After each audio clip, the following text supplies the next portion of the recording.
Mangwanani akanaka tinokugamuchirai zvekare kune chimwe chirongwa. Ichi chirongwa chatinokupakurai masecrets nemaconfessions. Regai tibva tapinda mumaconfessions edu emuzuva ranhasi. Hanzi hello mukoma, please hide my identity. Ndinoda kukureurura kuti kana ndiri kubasa ndinonzwa godo kana munhu akataura nemurungu. Ndinoda kuti murungu ataure neni, then inini ndini ndinozoudza vanhu.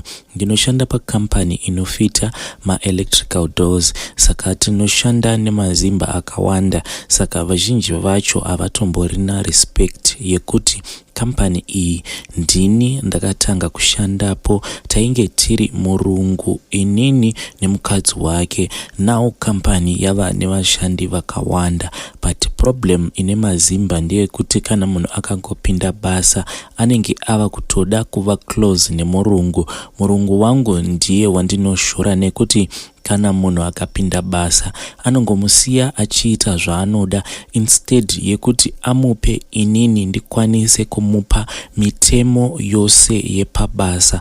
Zvinhu izvi zvinozokonzeresa problem kana tava out kubasa. Zvinobva zvaita kuti vashandi vave stubborn kwandiri, ndipo pari kubva godo rangu mukoma. Ndo yanga iri confession yamukoma vedu ava. Ngatibatsiranei navo mucomment section. Rekeiti patenda panyedu inotevera. Hanzi hello mukoma Nashi, can you please post for me makavika ID yangu? Ndiri kutsvakawo mazano kubva kuruzhinji rweZimbabwe. Inini ndiri last born mumhuri medu, saka ndini ndakasiwa pamusha kuitira kuti musha usazosara uri dongo. Asi chinondinetsa ndechekuti mumhuri medu ndini ndega ndinomisa dzimba, but dzimba dzacho dzandinenge ndichizama kumisa dzinobva dzangoparara. Saka izvezvi ndine mukadzi wandava naye. Mukadzi uyu ndewechinumber 4. Iyewo anopinda Masowe. Takasangana hedu muno muJoni. Already takatovakisa 3 rooms pamusha pedu ipapo, but dambudziko mwana aramba kubuda. Pamamarriage angu ose hapana mwana akakwanisa kubuda. So uyu mudzimai wangu wandiinaye ndakakwanisawo kugara naye nekuda kweminamato. Kumashure kwose uku ndaiti kana ndikawana mukadzi, amai vangu vaibva vati mukadzi iyeye wawana ingomwa haazvari. Kunyangwe pane uyu pandakavazivisa kuti kuno amai ndava nemudzimai, vakabva vati uchapeputswa nemvana dzeJoni. Nanhasi havataudzane neni. Vana mukoma ndakavaudza tsanangudzo dzandakapiwa kuMasowe, but vakaramba kuti ndizoita zambara pamusha. Sezvo ndiri last born, vakabva vati haungatongi musha isu tiripo. Kuti ndibve pamusha apa ndikwanise kunovaka somewhere zvekare, ivo vari kuramba ivo vagere nemhuri dzavo, asi ini ndini ndiri kungotatarika nemasango. Mukadzi wandiinaye akambobatsirwa nevamwe madzimai, mimba ikabva yabatira, but vakangoti zviri mumusha wemurume wenyu zvikukutu. Ini ndaita mutete, asi dai hama dzemurume wenyu dzanzwira ropa risina mhaka tsitsi. Mimba iyoyo yakazongoparara zvikabva zvangovharana. Mukadziwo iye ari kuti ngatitame tibve pamusha, but vana vaamai vangu vari kuti kana ukatama pamusha tinobva tatocheka ukama. Please ndipeiwo mazano, nyaya dzangu dzakakurisa. Nhasi ndati regai ndingogumira pano. Vedare ndo message yandakatumirwa naHaiti. Regai tibva taenda panyedu inotevera. Hanzi hello mukoma, please vigaiwo zita rangu. Ndarwadziwa mukoma. Zviya zvinonzi siyai chihure, vanhu vanenge vachiziva mukoma. Izvezvi ndabva mukubatwa HIV. Mukadzi wangu handizivi kuti ndichamuudza sei. Apa iye pari zvino ari kuZimbabwe, inini ndiri kuno kuSouth Africa. 8 years in marriage. Inini nemudzimai wangu tainge tiri HIV negative. Each and every 6 months tainge takazvipa task yekuti tinofanira kunge tichienda kunotestwa for HIV. Saka inini nemudzimai wangu takapedzera kutestwa last year muna November. Akabva aenda kuZim because mimba yake from first month yainge ichimuzvimbisa makumbo. Muna December ndakabva ndazosangana neumwe mukadzi tikabva tatanga kudanana, but takangoshandisa protection first day pose apa taingoita hedu zvakadaro. Saka ndakazoona message yainge yakanzi Amai nini ko muna December pamakauya kumusha kasi makabva matakura bhuku renyu rekuchipatara here, nekuti manesi ari kuramba kutipa mapiritsi enyu kana pasina bhuku iroro. Message iyi yakauya kuWhatsApp kwangu nemistake, yainge ichibva kuna amai guru. Saka kuzogara pasi negirlfriend, iye akabva atanga kuti ndinonwa mapiritsi, but paya wani ndakazama kukuti pfeka kondom, iwe ukabva watanga kundiitira hasha ukabvisa wega. Ukuwo mukadzi ari kuti mangwana ari kunotestwa HIV. Saka neniwo ndinofanira kuti ndiende kukliniki ndinotestwa, ndobva ndamutumira results, but already ndakatobatwa chirwere. Ndiri kuchema mukoma. Apa end of April ndinofanira kuenda kumusha. Ndiri kutadza kana kudya nekuda kwestress. Zvakangoma hazvo veduwe. Iyi ndiyo message yatakatumirwa namukoma. Let us discuss about it in the comment section. Regai tibva taenda panyedu inotevera. Hanzi, hi Mukoma Nashi, please can you hide my identity? I am a lady who is aged 34. Yangu is not a confession, but ndiri kutodawo help. I am dating a Malawian guy. Tiri kuwirirana hedu in everything, but the problem is pese pandinoenda kunorara kumba kweboyfriend yangu, I can't sleep. Ndinenge ndichingokwenya kuvaviwa, but I can't see what is it that is biting me. First I thought kuti maybe semurume mablankets ane time ya anenge asiri kuwacha. Then he said kuti ane 3 days atowacha mablankets ake. I can't sleep. Ndinomuka body yangu yakazvimba cause I'll be forced kuti ndirare ndichingokwenya. I don't understand kuti is this a spiritual thing or what, cause I can see kuti this relationship is about to end, cause I told him kuti I am no longer coming to his house. Please help me with advice. Ndiyo nyaya yatakatumirwa nemwanasikana uyu. Please let us advise here mu comment section. Regai tibva taenda panyaya yedu inotevera. Hanzi, makadi zvenyu hama neshamwari mose muri pano. Ndauyawo nenyaya yangu kuri kutotsvakawo rubatsiro nemazano kubva kwamuri. Zita rangu ndinoitwa Tadiwa Masamba. Ndinogara kuHonde Valley, Hauna Town.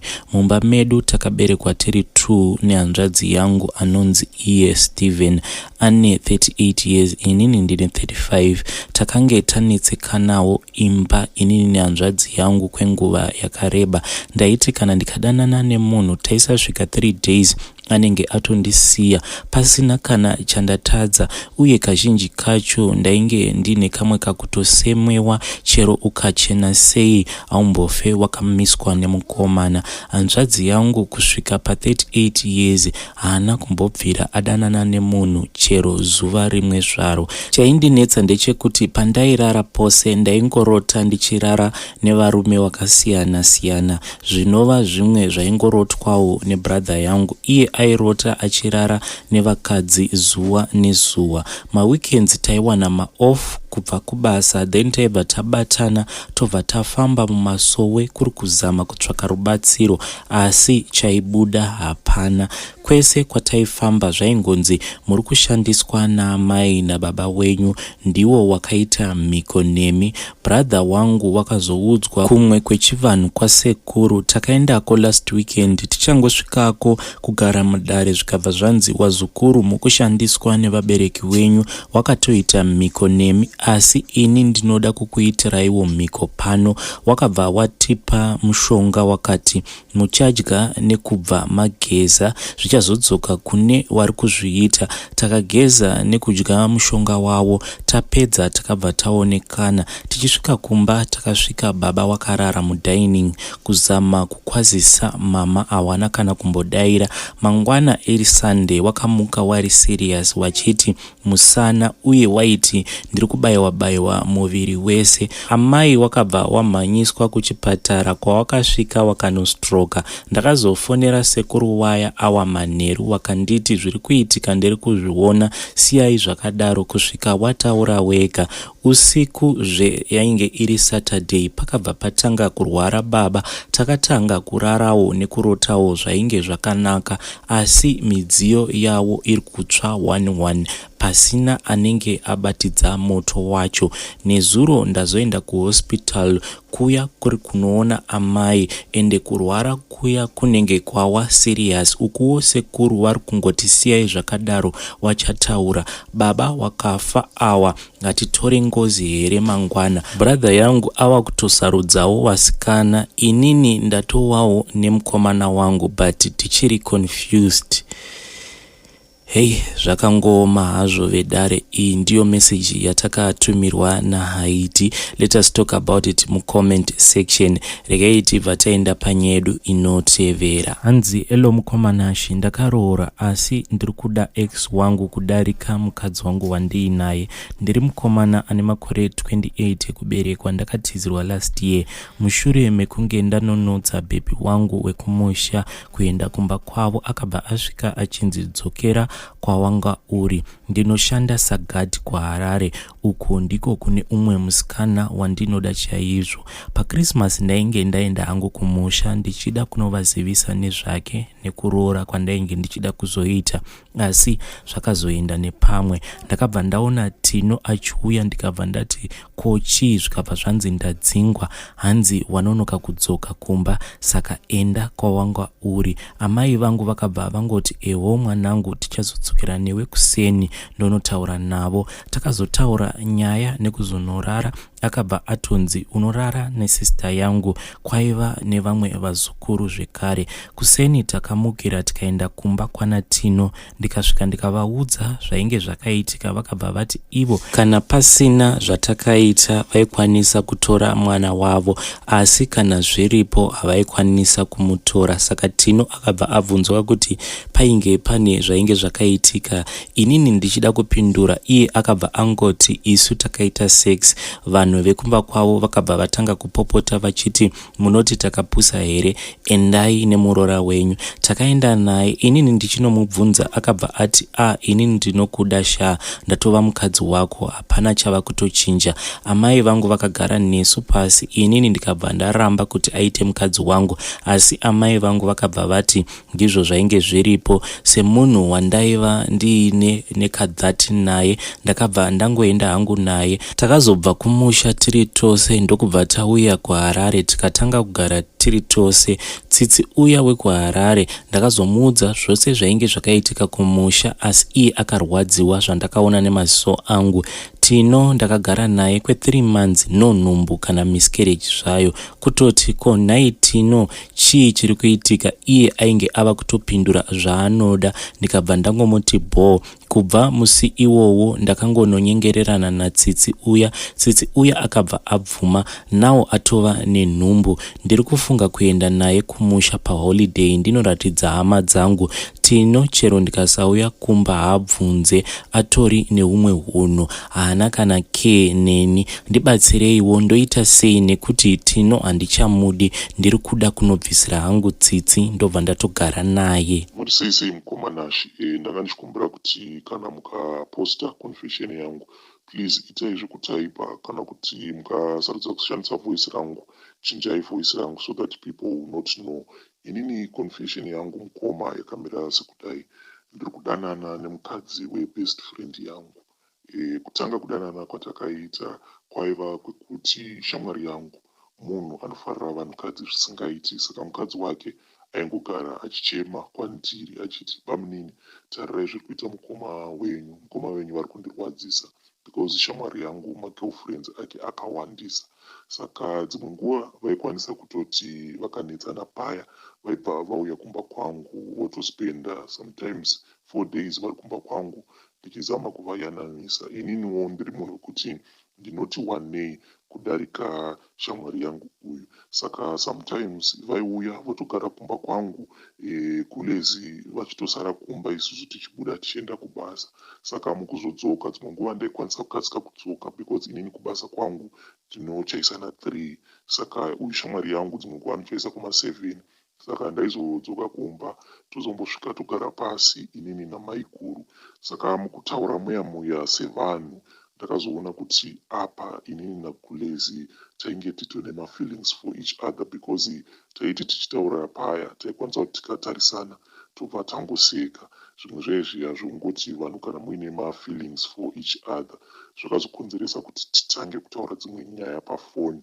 Inini naGulezi takambotanga tichiita zvekubanana kusvika tava kutodanana, but chakakonzeresa kuti tizotanga kudanana naGulezi ndezvekuti Gulezi vakazobata foni yebest friend yangu ndokubva vaona kuti iye ainge achitodanana nomumwe mukadzi airentawo pamba pavanorenta. Saka Gulezi vakabva vatonisendera meseji vakatoti inini shamwari handisina kana choice, ndakutodanana newe because ndarwadziswa nemurume uyu ende handichazivi kuti ndinoita sei. Takabva tatanga kudanana, ininiwo nditoriwo bachura mukomanashi, so it was also a thing yekuti ndainge ndichinzwawo mafeelings for my guru because of negligence yainge ichikonzereswa neshamwari yangu.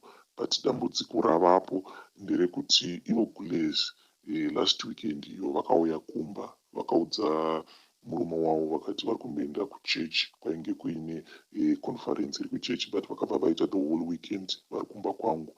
Ininiwo shamwari yangu ndakabva ndamuudza kuti I am out nebasa, saka he never bothered kuuya kumba. Saka tiri paweekend yedu inini naGulezi titori mumachira, Gulezi vakabva vatanga kundiudza kuti ivo vari kuda mwana. Ndakabva ndatanga kuvaudza ndikati Gulezi, kana nemuchida kuitira murume wenyu mwana hapana kana dambudziko, but mangwana munokwanisa kuzorwadziwa after maitira munhu nhumbu. Handiti munoziva kuti ane magirlfriends akawanda sei. Tikabva tatanga kutonetsana paya naGulezi, vakabva vati what would make you think kuti ndingaitira munhu mwana, munhu ari kunditambudza kudai. Ndipo pavakabva vandiudza kuti ndafunga kuti ndikuitire mwana, but dambudziko rangu mukomanashi nderekuti ndiri kutya manje kuti Gulezi ava kana vakagara vaita nhumbu yangu havazondibatiriri remangwana, vobva vatanga kundiudza kuti chindiroora, ende ini ndiri kutya kudestroya friendship yangu neshamwari yangu uyu because already kunyange ndikati ndezvemuno mujoni, but kumaraini kwatinobva tinobva kumasame areas, zvekuti kunyange ndikasarudza kuti ndiri kuda kuita mwana naGulezi tobva taroorana, but by the time yatinodzokera kuZimbabwe tiri vanhu vekuti tinenge tichingofesana neshamwari yangu uyu. Saka ndiri kutsvakawo maadvices ipapo kuti ndopafambisa sei, because ini ndaingofungidzira kuti I am there kuti ndingopodza maronda ari mumwoyo maGulezi, but ivo semunhukadzi vasvika pastage yekuti vava kundiudza kuti inini I cannot say kuti handikwanisi kukuda because uri murume wandiri kusangana naye without protection. Saka ndatova nemafeelings newe kumba. Ivo ndenge ndakavaudza kuti kana muchisangana nemurume wenyu make sure kuti munosangana naye makaisa protection, because ndinoziva kuti munhu wemagemu. Saka ndinototyawo kutobatawo zvirwere paari, zvinhu zvakaita sana STI, but it seems as if ivo vakabva vatonditeerera because shamwari yangu akabva atocomplaina kuti ashamwari kumba I don't know kuti zvinhu zvacho ndozvifambisa sei, because mukadzi ava kuramba kuti ndisangane naye without protection. Saka pandakangonzwa shamwari yangu achicomplaina panyaya iyoyo ndakabva ndatoziva kuti which means kuti mukadzi uyu anondida, anotevedzera zvose zvandamuudza kuti aite. Saka ndipo pandiri kukumbirawo advice ipapo kuti ndoita sei, should I just go ahead tobva taita mwana ini nemukadzi uyu, because iye akatondiudza kanditi as long as uchidanana neni, kana ndichida kuti ungondipa nhumbu I will do zvinhu zvekuti ndingoita nhumbu, ende ndichazokuudza nhumbu iyoyo yava kutooneka kuti nhumbu iyoyo ndeyako. Saka I feel as if I have no way out. Ndipo pandiri kutsvakawo advice kuti ndoita sei, should I just continue nerelationship iyi. I know kuti vanhu vanokwanisa kundijaja kuti what you did is very wrong, but dai maiziva kuti mukadzi uyu she went through a lot. Akatombosvika pane imwe position yekuti akandisendera message akanditi kunokuba munini muchasvika ndafa. Shuwa ndakamhanya ndichibva kubasa ndikaona munhu ainge atonwa overdose yemapiritsi, ndini ndakazotomhanya futi nemunhu kuenda kuchipatara, akazopona zvake. But kuudza murume wake kuti shamwari Gulezi vanwa mapiritsi kunoko ndinavo kuchipatara, iye akatondiudza akati zvisiye zvife izvo mani, kana zvinhu zvichida kungofa zvisiye zvife zvega. Saka mashoko iwawo akabva andiratidza kuti shamwari yangu kuti anzi anoda mukadzi wake haatombomudi zvachose. Iye akatopindwa nemagirlfriends because anochinjanisa, haakwanisi kudarikwa nedress no matter munhu iyeye anenge akaita sei, haakwanisi kudarikwa netrace. So I just fell in love with this woman because of her situation. Saka ndokumbirawo advice ipapo kuti ndoita sei, ndoita mwana here nemukadzi uyu, because I know kuti after taita mwana achabva atanga kundipressa panhau yekuti ndinofanira kumuroora. Ininiwo on my side, yes, I would want her as my wife, but environment yacho manje yatiri kuwanana tiri, I don't think kuti it will be a good environment, because I know kuti pachazodzokera kuZimbabwe zvinhu zvinenge zvingori mumaziso mevanhu kuti ndakatorera shamwari yangu mukadzi wake. Please advise me on that one. Ndatenda ndichange ndichitevererawo mucomment section. Vedare, iyo ndiyo yanga iri confession yatakatumirwa namukoma vedu ava. Please tongai tinzwe, let us help mukoma vedu ava mucomment section. Ngatisanganei mune zvimwe zvirongwa zvinotevera. Tichaisa malinks ezvirongwa izvozvo mucomment section.